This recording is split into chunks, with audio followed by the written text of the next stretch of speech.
So welcome everyone to the Academy of Advanced Thought. If you're watching via that channel, if you're not, then welcome anyway. My name's Jonathan MacDonald, and I am speaking today with Jake from Rattlesnake TV, who I actually recently came across I was watching a debate with Jordan Peterson and Stephen Fry, Michael Eric Dyson, and a related video was by Rattlesnake TV, by Jake. And I got completely suckered into the analysis that was going on by the man you're looking at and speaking with today. And I had to reach out and ask him whether we could have a chat, because I think we're both in the same business in terms of critical thought and advancing people's expansion of thinking, which is shockingly missing in many facets of the world. And anyone who knows me will know that it's what my life is dedicated to doing. So I felt duty bound. Jake, thank you so much for joining. Pleasure's all mine. Thank you for having me. Awesome. So listen, just to get people started off, in case they don't know who you are, and this must be a painful thing to ask, but I have to always say, can you just give us a quick background of how you got to where you got to? Because I know the story from watching your 20K Q&A video, but I think maybe other people haven't seen that. So give us a whistle-stop tour. Yeah, cool, man. So my name is Jake, and like you said, the founder of Rattlesnake TV. I've been doing content for, God, let's say maybe 7 years now, but wow, all different sorts of content. So when I got back from living in London for 3 years, I started up my first podcast, which was basically called, the first one I did was called The Vine Sport, and it was the stupid name. I didn't heard it on the Vine sort of thing, stupid. Anyway, did like a few episodes of that, and then I started a podcast called the Fight Fit podcast, which was all about combat sports. Did like 60 episodes of that. That was super cool. Nothing like spectacular. No one really watched it, but it was a bit of fun. And then I had another podcast that was more about Australian football, and then moved more into like sort of cultural, political discussions. So Rattlesnake TV has been about, let's say, 7 years in the making or so. And it's something that I'm pretty proud of and how I've gotten here. But yeah, I'm not really too sure. I'm from Australia. I'm a big Jordan Peterson fan. Speak about him a lot on my channel. There's a few other people who have helped guide me as well. And yeah, I don't know. I'm just happy that people enjoy my work, to be honest. Well, we certainly do. I kind of was struck also by your heroes that you've had as inspirations. Can you talk a bit about the people that inspire you, that may be less obvious to some? Hunter S. Thompson would probably be one of the ones that's a big one for me.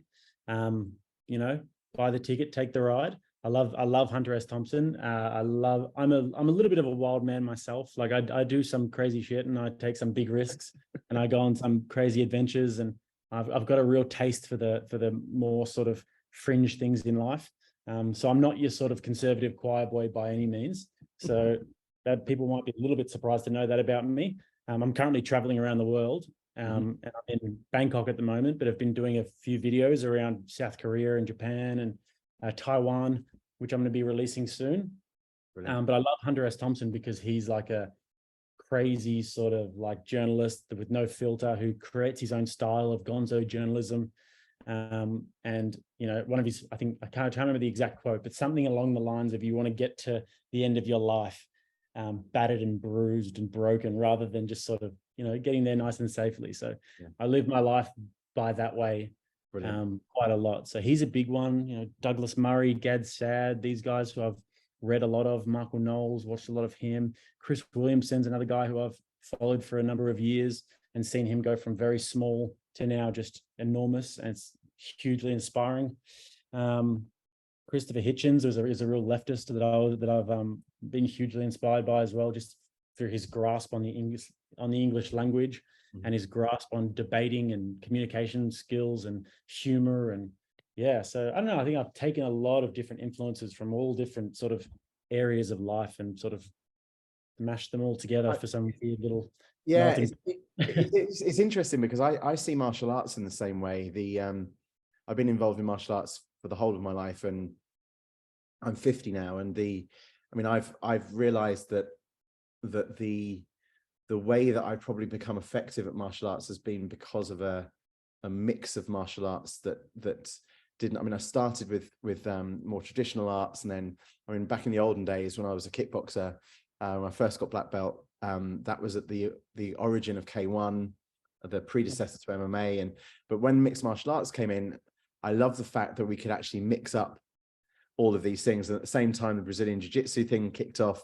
So, you know, integrating kickboxing with Brazilian Jiu-Jitsu was an absolute, and wrestling was a complete game changer. It's like, it seemed like a super martial art thing. And I find that cross-disciplinary method quite useful in terms of multiple. And of course, it's something Bruce Lee spoke about years earlier. But do you find that in your fitness side and martial arts side and your thinking side, there's this kind of polymorphia of inspiration? That's a good question. Yeah, I think it's kind of makes the round package, if I'm honest. Like, I don't think I'd be able to have the sort of resolve to be able to work as hard as I've worked on getting this channel to where it is now if I hadn't experienced fight camps and getting in the ring in front of thousands of people and that sort of thing, you know. So definitely that. And like, I take my fitness pretty seriously, and I've done some pretty crazy things, like, you know, Ironman and like boxing fights and that sort of thing as well. So yeah, I'd say definitely in that sense, it's those things are like correlated 100%. But I'm not sure was that the question? Yeah, I think they are. And I think what I've realized from watching the Rattlesnake TV, and by the way, everyone, not only will the links be in the description, but you have to go to youtube.com/@Rattlesnake TV. I think that from watching your stuff, it seems the thing that works for me with what you're doing is that you're either intentionally or unintentionally taking multiple different psychological components as a take on what's going on. So for instance, if we take one of my favorite videos is the how to never lose a debate, which I recommend anyone watching this should watch. That I think that shows, that's like one of the videos where you've broken down the various different techniques that are actually then apparent across all of the other 200 videos that you've got. I think the logical fallacies is extremely strong, and you know, then you refer to the Kathy Newman, Jordan Peterson situation, or the climate campaigner versus Jacob Rees-Mogg. And I think one of the things that's working for me, and this is forming a question, albeit in long form, that you have there's an agnosticism of how you approach these topics, that I'm wondering whether in the preparation of your videos, do you think, right, I'm gonna take it from these 3 angles, or I'm gonna break it down in these components, or have you got a singular perspective and think the main thing I'm going to show here is, for instance, with Russell Brand on MSNBC, the main thing I'm going to show is, if you are a really lousy journalist, you're going to get taken to the cleaners. I mean, how singularly do you approach these things? That's a super question, man. And it's something that I'm very cognizant of, that like I didn't really think that anybody else was noticing, but yeah, it's a focus of mine to create a narrative in every video that I do, to like have to bring it around full circle as well. And like, I'll often watch a video, whether it be a debate or a speech or something like that, and I'll be like, what's the message here? Like, what is like the strong message that somebody can take away from this? And yeah, I think if you watch any of my videos with that sort of frame of mind of thinking like, what's the real message that he's trying to bring across, rather than just being sort of like a reaction channel that's, oh, like, wow, that was crazy, can't believe that. You know, I look at them and I write very detailed scripts about every video that I do.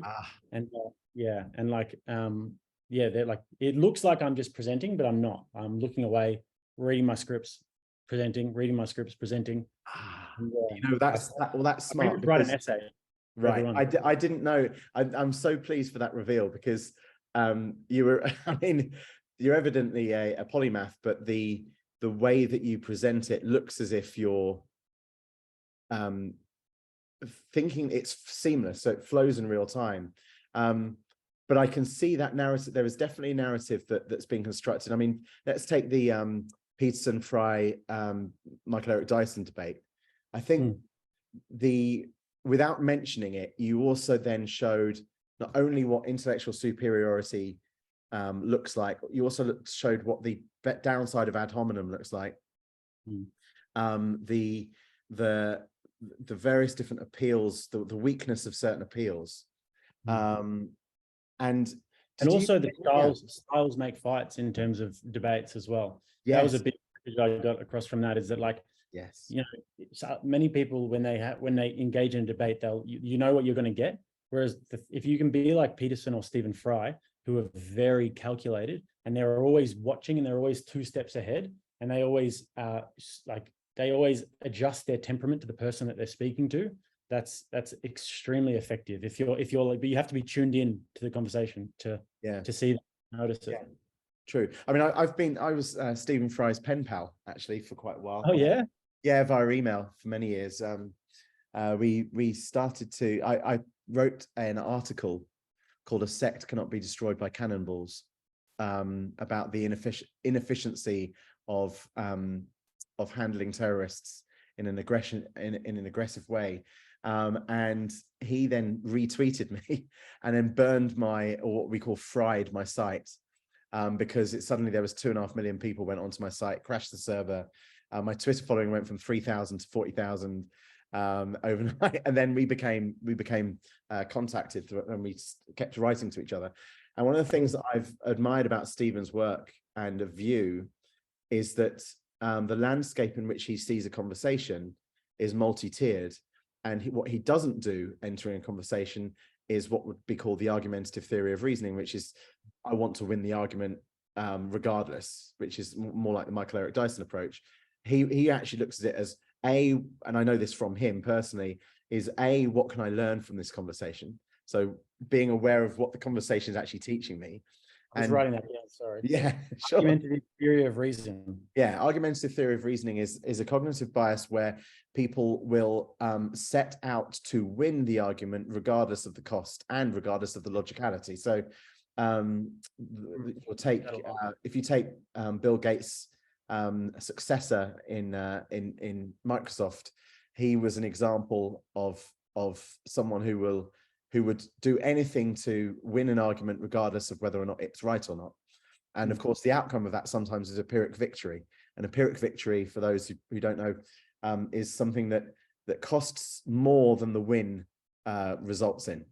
So you end up actually winning an argument sometimes, but the cost has actually been your entire reputation.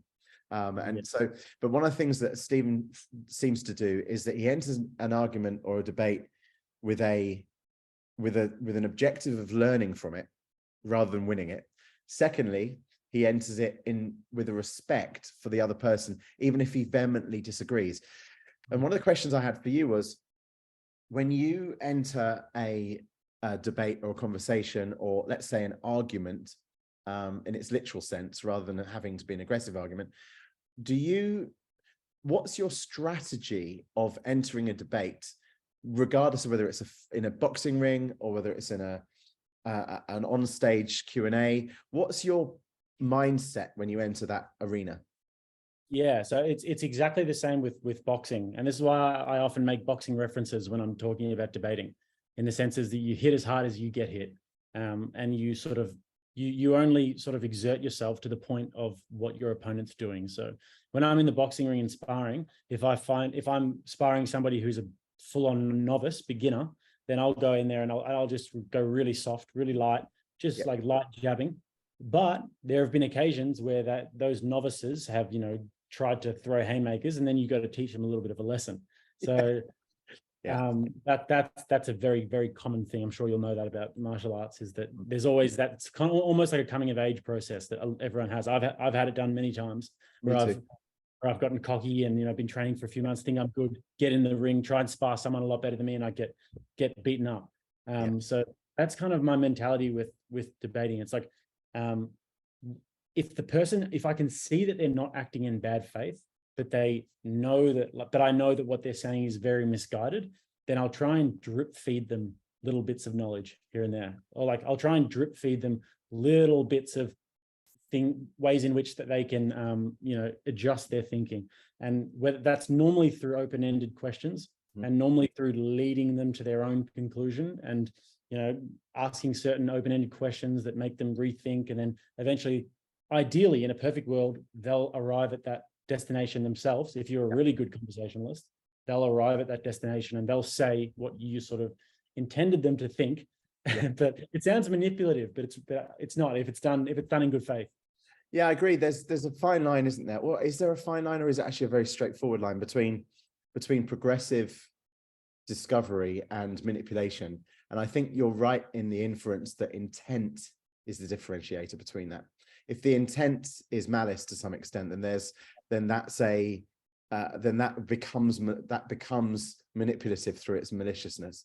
If the also, if you can also sense that they're acting in bad faith as well, I think that's when you can put your foot on the gas a little bit. But normally, like very often, I'll have conversations with people who are just nice people, just good people that don't really keep that much of an eye on like what's going on in the world. And you might end up in a conversation over dinner or at a bar where you're chatting with them about like world issues, and instead of going, oh, this is what's really happening and this and this and this, and you might just slowly, you know, drip feed them information. And it's a very important one, because it's easy to be a bull at the gates when you know a lot of things. You've been waiting for your moment to have a debate, and then someone comes along and you just want to tell them everything. But it's a poor communication technique. It is, and it's something that Michael Eric Dyson, as an example, has not mastered yet. And it's a shame, because I believe that we could probably learn from everyone, regardless of I mean, you can learn information in Mein Kampf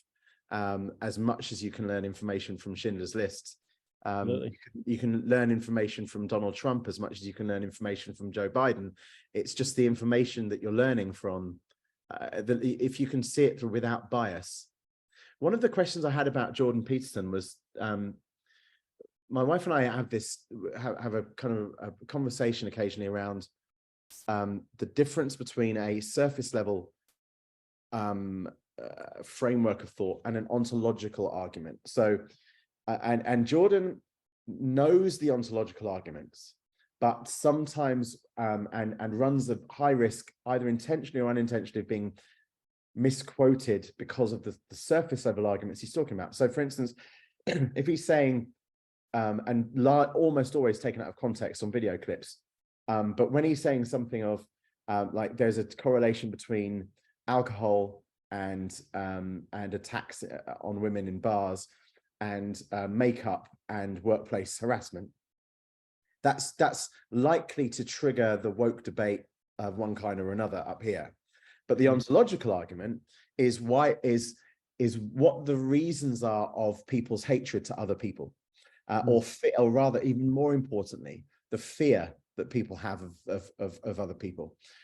So do you think that there's an intent from Peterson's side to veer towards the salacious surface, because he could retract to the ontological, where in fact no one would be triggered to go, so what you're saying, women can't wear whatever they want in a bar, which is this debate, whereas actually the ontological one is, why do humans have aggression towards other humans?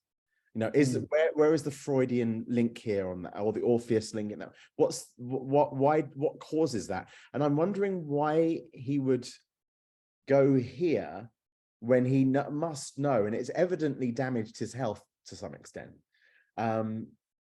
mentally and possibly physically. Do you think there's a reason why he wouldn't actually break it down to the ontological? Damn, that's a deep question.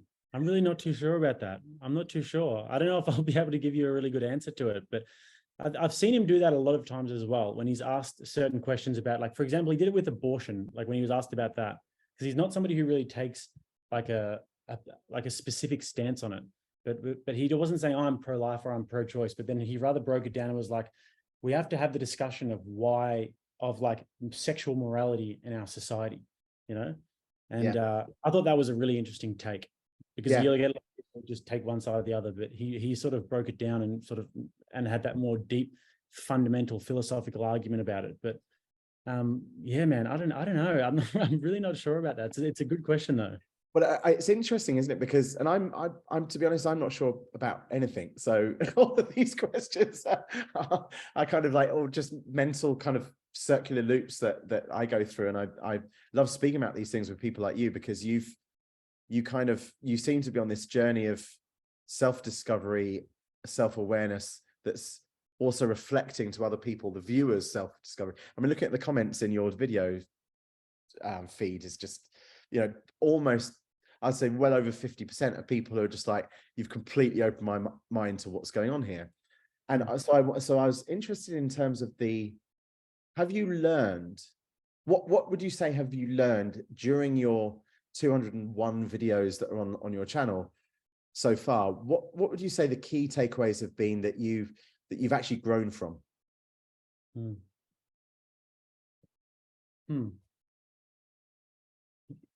That's a good one. I'd say probably one of the really key ones is just being really careful with my speech and being really careful with every word that I say. And that's why I write detailed scripts, and I don't want to be going off the cuff too much. And I don't know if you know this, but like normally when YouTubers make these sorts of videos, they'll record it into a software that records, like sort of streams straight to YouTube so they can get lots of content out.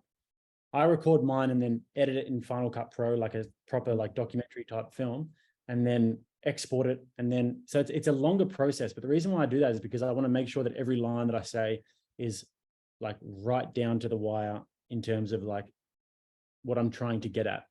So being very careful with my speech has been a really, really big one for me, because there were many times at the start where I'd sort of make comments that I'd look back at now and like cringe, like making fun of people's physical appearance and things like that. And I've learned a lot of lessons of people just grilling me basically in the comments saying like, you know, that's pretty unprofessional. Like, don't make fun of him because he's bald. And I think, even though like normally like at the start, I was like really sort of more aggressive about it. So that's one thing. And then, yeah, I'd say that's probably the main thing, is just, you know, the precision of speech and how important that actually is, and how much people actually watch that, and how much people actually pay attention to what I'm saying, and how much I'll get held accountable for that. Yeah, the thing I was wondering whether you would mention, or whether you've noticed actually and maybe it's just an observation of mine from your looking at the progression of your videos over time. And I'm only relatively recently, I'm new to your content, but I've spent ages looking at it in the last few weeks. So the thing I've noticed is that the structure of your narrative has become more and more and more elegant. So it flows inside a kind of it oscillates in this curve that's more and more and more orchestrated for effectiveness. Similarly to if you watch like the Conor McGregor 8 years ago versus Conor McGregor 3 years ago is two different fighters. In fact, you could say the same about anyone who is visibly in the public eye that you can watch over time. They seem to be more elegant at their art in terms of how they put stuff together. And so did you feel in the narrative creations that you're doing, do you feel as if you're becoming more of a master of your tools of narrative? Yeah, definitely. I think that there's also a maturation process with everyone who's in this sort of space. And, you know, a lot of the content that I do is pretty hot and spicy. You know, there's a lot of very controversial things that I'm talking about. So it's not exactly easy to be overly to be somebody who's very, very palatable when you're talking about these sorts of things. It's not exactly easy to come at it from a place where you think that most people could watch it and be like, okay, you know, this guy's saying some reasonable stuff, but also you got to have that fire as well. You know, you got to have a little bit of the sex, drugs, and rock and roll in there too, because that sort of stuff sells. And like, I'm not afraid to say that, you know, there has to be a little bit of a spark there as well, if it's controversy or something like that. But I feel like in terms of the narrative structure, it's definitely getting better. But I mean, anybody who's listening to this, imagine if 7 days a week, all you did was study this stuff, you know, you'd probably get better at it too, you know, and probably have a better understanding. And then something from this video that I'm doing now, something that I did a few months ago really helps me.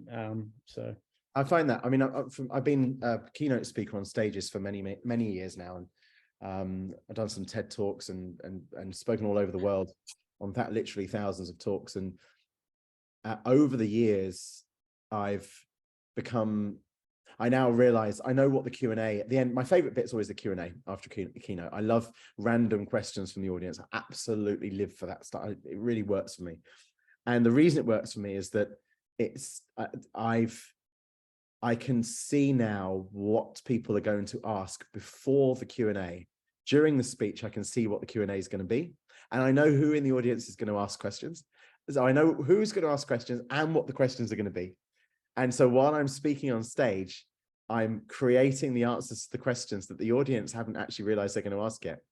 And it turns me on. It really works for me. And but the thing that works even more is when the audience member that I didn't think was going to ask a question asked a question that I had no idea was going to be asked. I love that sense of randomness. Like my son at kickboxing on Monday this week, he's got this giant right kick now from nowhere. He's got this kick, this cutting, horrible kick that he left until right at the end of the sparring session, and he's unleashed this kick. And I was like, what the like, how, when? And he said that, well, this is what he's been training on, and it was completely random. I had no idea that it was going to happen. But then I learn, because I realize my complacency when I get surprised, and it really works for me. I like that surprise. Have you had any experience in your life in the last, let's say, year, where you've been caught by surprise and that was a positive educational moment? Caught by surprise. When I used to do podcasting, I used to think that I was because I used to think that I was really good at it for some reason. And I used to just always tell myself, like, oh, I'm just a natural at this sort of stuff, you know, I'm just good at these conversations and stuff. And then when I started doing this channel and started really taking it seriously, I started realizing just how little I knew. And I looked back at all the podcasts that I'd done in the past, and I was just thinking to myself, God, like, and it was a little bit shocking. And just been like, when I'm sort of going into detail, studying these people who are expert conversationalists and studying all these things, it was a little bit shocking. But, you know, I did realize sort of, God, I really know nothing. So that's been a learning curve, and definitely was a surprise, because once upon a time I thought I was hot shit, you know? Yeah, well, yeah, I mean, you've landed on the Socratic learning. The truly wise are least certain of what they know, and unfortunately the truly foolish are completely certain of everything. And it's what Stephen Fry ended with, actually, in the debate with Peterson and Michael Eric Dyson. He said what we should be certain of is that we're not certain of anything, and we should remain curious. And it's an amazing close, because it's a perfect bias killer. And He's amazing. Yeah, you know, amazing like that. I don't know if you've ever seen his documentary that he did about his bipolar. That's just an awesome documentary, and it kind of shows that he's a guy who comes from a very place of genuine sincerity. He is the most honest. He is completely and utterly honest, and the frailty that, however, that he shows. If you watch the Fry Peterson about God, which actually is funnily enough not really about just God, but nonetheless it's phrased as the God conversation they have. The striking feeling is that he is, you know, he says that at the end of every day he just crawls up in bed and goes, why couldn't I have done better? What can I improve for tomorrow? And I was wondering, from your side, do you feel, how self-critical are you in a productive way versus, I mean, Stephen, unfortunately, due to his history of depression, has got a tendency, which he is well managed now, but he has got a tendency to fall into a dark hole that can sometimes last months, if not years. How do you manage the self-criticism to make it a productive learning? Yeah, look, I don't know if it's learned or, but I've been hit with the happy branch, I think. So that's being Australian, mate. That's an Australian thing. Yeah. I'm married to one, so I kind of see that. Yeah, it does happen. But I know once upon a time I was really overweight, like 30 kilos overweight before I started boxing, and was super depressed and like, just would stay up until like sunrise playing games and eating, and then sleep until 4 p.m. And I had zero self-confidence. But I guess over time, and over like boxing and just pure like just discipline and hard work, I've eventually got myself to the stage now where it's like I've probably got a bigger problem with having to like be more critical of myself sometimes, Right. which sounds terrible. But I had to like I travel with my brother, and he had to sit me down the other day and just sort of say, listen, Jake, you need to improve this, this, this, and this. And I was like, man, thank you so much for telling me, because otherwise I would have thought I was doing great. Yep. I mean, so my wife is that person for me. So she calls me on all of my shit, and without any form of censorship. There's no, and it's brutal and extremely effective. But what I had to do was get over the feeling that I was being, firstly, that I was being attacked, which wasn't the case. And secondly, that I wasn't being abandoned, because she wasn't saying that you're a dickhead, I want to leave you. It was like, I'm calling you on this stuff. And so what I had to learn from those moments, and I still do, is that when someone calls you on things, your blind spots, it's a progressive assistance that they're providing. And I found that tremendously difficult through past traumas, having to unwind and repackage stuff through, and a lot of psychotherapy. One of the hardest things I've ever had to do is to realize the difference between criticism, which is productive, and ad hominem trolling attacks. And there's such a giant difference between the two, right? And you must feel that. Oh yeah, for sure. This is like another great thing with YouTube comments, is that there's a certain subsect of the comments that are just bullshit. I would never pay any attention to them, because they're just sort of people who just, for whatever reason, decide that they want to just say negative things. But if someone comes at me in my comments and they say, hey man, enjoy your videos, but I just think this, dude, I'm like really grateful for that, because they've taken the time out of their day to try and see me get better. And I love that. I'm the kind of person who likes feedback between the eyes. I don't like people to be around the bush. And another problem that I've had in the past is that I've tried to impose that on other people. Like I've tried to just give people feedback between the eyes, and other people don't respond to it, So yeah, they're like, I really appreciate that stuff. And I appreciate when someone gives me constructive criticism. And a lot of the time people don't like, it's not pleasant for people to say those sorts of things, those criticisms. It's much easier to be a yes man. It is, but I respect people who do that. I mean, it also takes fewer, I mean, I think it takes fewer muscles to smile than to frown, right? So it's from a mechanical aspect, from a biological aspect, it's actually much more effort to be miserable. So I've got two further kind of questions on a slightly, I was trying to see if I could segue them in, but I don't think there's any reason to add 500 new words to make a segue. So I'll just cut one topic and go to another. Do you feel as a race we're leaning toward more critical thought? Oh, that's a really tough one. I've thought about that a lot, actually. I've thought about that a lot. To be honest, I don't really think that it's, the way that I see it going, if I'm looking at the chessboard of life or of the world, is I see it going like that, not as much middle ground, rather than it's sort of going in one way or the other, if you understand what I mean. So I think that on one hand, you've got the TikTok attention span epidemic, right? You've got people who have no attention span. They don't want to think. They want everything TikTok format, and don't care for long form. But then you've got another sect of people who are listening to 3-hour-long Joe Rogan podcasts, who are carpenters, and people who are genuinely have a thirst for information, and they want long form information, and they want to be able to think and critically think and understand the world. And I'd say I'm definitely one of those people. I feel like, very much attracted to those sorts of things. So I think that we've got two very different sort of phenomenons happening at the moment. On one hand, you've got like you saw, Vice News are going bankrupt. That's happening. That got announced recently.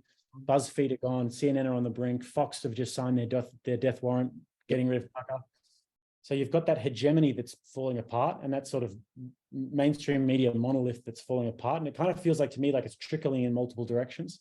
whereas you've got some people who are going towards alternative media and who are sort of who are sort of much more engaged with ideas. And then the other people who otherwise just wanted to be told what to do, what to think, what to, and they might be going maybe more towards the more mindless forms of media. So what do you think? Or maybe it's a generational thing. I'm not sure. Yeah, well, yeah, I think that's certainly a factor, as is all evolution. What do you think if we play the tape slightly, spool the tape forward, or not even play the tape to the end, but moving the tape forward a bit, where does that division, and let's call it a polarizing of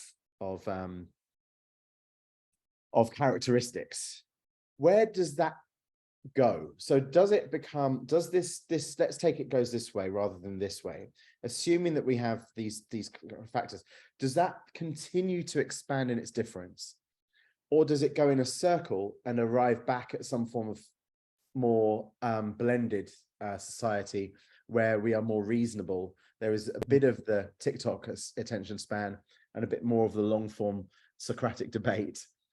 Does it eventually blend, or does it become atrophic and move apart so far that it breaks and there's no link between the two sides? Well, I definitely worry for like the current generation, like in terms of like the young generation at the moment, like we're talking like the 10 to 20 sort of generation, and it's going to be, it's obviously an experiment that we've never done before, and like these kids are addicted to TikTok, and the attention spans are going down the drain. So I think in terms of that's going to be very telling over the next 30 years as to how that goes. But what's the sort of, there's like when sort of flowers bloom and then they sort of die and then other flowers bloom. I'm not sure what the phenomenon is that I'm trying to get at here, but the mainstream media and the way that information was disseminated is always chopping and changing. You've had, once upon a time you had the church, which was like the sort of the place where all information was disseminated. And then you had eventually the sort of printing press that came along, and that had a sort of a hegemony. And then you had the mainstream media in terms of the cable news networks. I'm sure there were more in between. But then now we're going into a new phase, a new era of information. So the mainstream news networks are obviously dying. That's happening. And now we're going to, in my opinion, I look at guys like the Daily Wire, and I'm thinking those guys are going to become the next big players, the next big Fox Newses and that sort of thing. But do they do it in a way where they sort of have more integrity? Are we looking at these companies that are going to eventually become what they said that they were fighting against? Or are we looking at companies that can maintain their integrity all along? Well, that's a massive point, isn't it? Because if you think about Animal Farm, the pigs rise up and take over the farmers, and they eventually become worse than the farmers. And so there's a depending on your literary references, there's a kind of utopia dystopia thing here. And my dad would always say that how things play out is sometimes kind of more in the middle, but hence my point about where the metamorphosis ends. And I am wondering what the future leaders look like if they come from a gene pool of the 7-year-old or 4-year-old to 20-year-old generation. They're celebrities, of course. Yeah, idiocracy. Right. So and so when you look at a celebrity culture that breeds comparison, which is one of the worst evils on earth, the comparative depression that is now, there's empirical evidence of the increase of depression in young people and suicide rates, even in Australia, male suicide rates. This is a pandemic of celebrity, media hyped celebrity comparison that enables people to only feel as if they're not good enough. And so that without going too much down a dystopian view, I feel that what you're doing, and I hope what I'm doing, is giving an alternative. Whether or not anyone gives a shit is not really our mission. What our mission is to do it anyway, and resonate with the people who resonate, right? Yeah, 100%. And I get what you're saying by the dystopian thing, because I understand the dystopian argument, and I understand that when people like are have very sort of morbid outlooks on what's going to happen in the future, because there is a genuine push for control of information, and that's been ubiquitous throughout history, across cultures as well. Is that, you know, people want to control the information. However, you've got that dystopian vision, right, where you've got sort of these centralized power who control the information, and anybody who steps out of lockstep is socially ostracized by the social credit system. That's that's the dystopian narrative. But then the utopian narrative is that we sort of get rid of censorship altogether, and that people are trusted as, you know, sovereign, free-thinking human beings to analyze various forms of information and come to something that resembles a half-decent worldview. There's always going to be people on the fringes. Yeah, there's a lot of freedom in this online world, obviously, but besides the extremely bad things like, you know, whatever is in the dark corners of the internet there, but that we have this system where people can find their own voice and find their own tribe and find their own narrative that they really sort of resonate with. And I think that sounds pretty good, but I think what you said is right, that it'll probably end up somewhere in the middle, like similar to where we are now, really, with a fair bit of censorship and control from the people who have all of the money and power, which is probably only getting more concentrated. And then, but also, you know, there'd be anarchy in the streets if it went too far, I hope.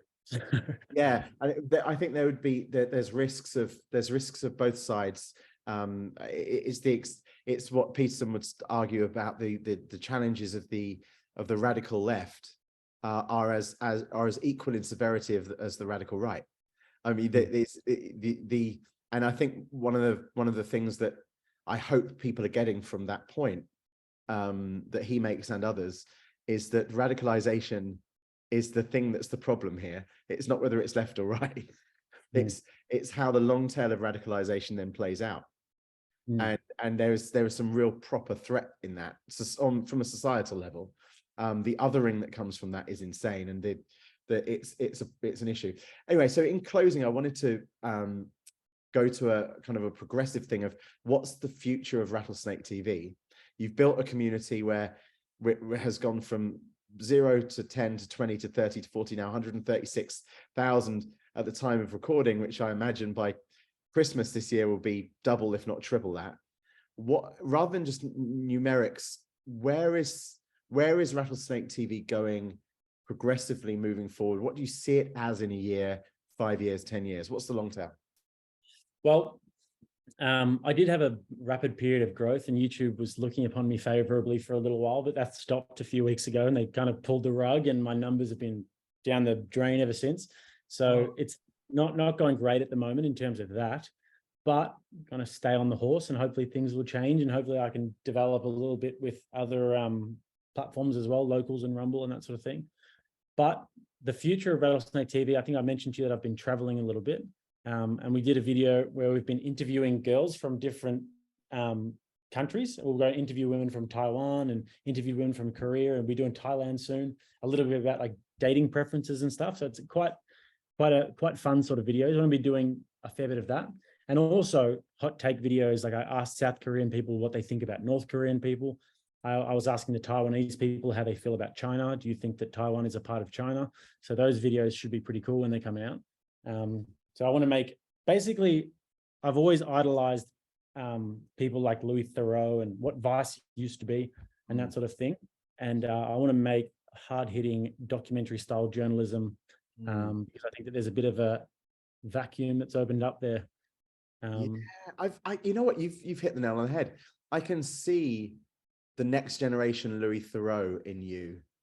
The importance of what he did is understated in the world. I think that people would see it as a kind of humorous piss take of how a brothel runs, or kind of hanging out with racists and them pointing out that he might be Jewish, but they're massive points, like that the only thing that's needed is a platform that will allow that to happen. And I quite kind of, every single Louis Theroux documentary I kind of looked at and went, how was this, like, who signed this stuff off? They need a medal. But also you need an audience in demand of that type of content. I have to ask, do you feel that the long form, hard-hitting documentary side of things is where you land versus the short form, or is it a both thing? Where would you, bearing in mind focus, you've got 100% of energy. What's the split in the future do you think you'll land on? Well, I always keep my finger on the pulse with cultural issues. Right. And I do see that as one of the biggest sort of issues. But at the same time, I also see that as something that's kind of in good hands as well, because I think there are a lot of people doing good work in that regard. So where I see myself eventually being extremely unique and bringing something very different to the table is going around the world and doing different documentaries about different things that are really happening and going on. Because, like, not to gas myself up, but like, I'm a little bit like fearless with that sort of thing. So I'd have no problems on getting on a plane tomorrow and going to the Congo or something like that. So I've got no worries with that stuff. So I'll definitely continue with the cultural commentary, political commentary, debate stuff, and talking about, you know, all of those very important things and interesting things. But I'm going to slowly be seeping in some of the more, some of those documentary style films that I'm extremely passionate about. Brilliant. So, I mean, ideally, I've got a few different, like, we're doing a little bit of travel content and stuff too, a little bit of business content as well. So I've got a lot of different plans, not enough time, obviously, but I'd love to have different strands of Rattlesnake brand, and then eventually hire other people who are really good, talented, young commentators. And that would be eventually where I'd like to go, and have my own sort of media company and then become part of the problem. Well, I think you would always be so cognizant of not being part of the problem that I trust that your sensibility on whether you're the solution or the pollution. I think you're likely to land. It just depends on how reactive you are to the forces. Yeah, I'd love to eventually in a perfect utopian vision, have Rattlesnake TV or the Rattlesnake brand eventually become what Vice should have been. Right. I felt that throughout your you can see that trajectory. It's becoming, and I was so excited about Vice. I was kind of like, this I finally found my people. But yeah, so, and that's how I feel about where your content's going. So anyway, I've taken up enough of your time. I'm so grateful for you joining, man. It's when I emailed you, I think I did it via your site, or can't remember. Yeah, I think I did it via your site. I had, interestingly, no one I've ever emailed has said no, and that warms my heart, because it gives me faith that people who create content and share content freely, as you do, are also in their own right interesting people aside from the content. And this is a testament to I just really appreciate, and I think we've done pretty well for two tattooed martial artists in black t-shirts. I think that's one of the beauties of it, though, man. And no, I appreciate that. And I do like to connect with as many people as I've got a whole spreadsheet of different friends that I've made from my YouTube channel who have reached out and stuff, that I'm like, where they live, what their names are, and how to go visit them. So brilliant. I love that. And I love connecting with all kinds of different people. And I don't really get why people don't reply to me. Well, I think we're both creative, we're both doing our thing, you know, why not? Why not? Exactly. Wicked. Thank you, Jake. And anyone who's watching who hasn't already worked out that you go to youtube.com/@Rattlesnake TV. But more importantly, I think it's rattlesnaketv.locals.com is the community, the uncensored, gloves off, not needing to lighten any stuff for the police censors. So yeah, please do everyone follow what Jake's doing. And I thank you, Jake, so much for joining. I really appreciate it, mate. My pleasure. Thank you so much for having me. Awesome. Thanks, mate.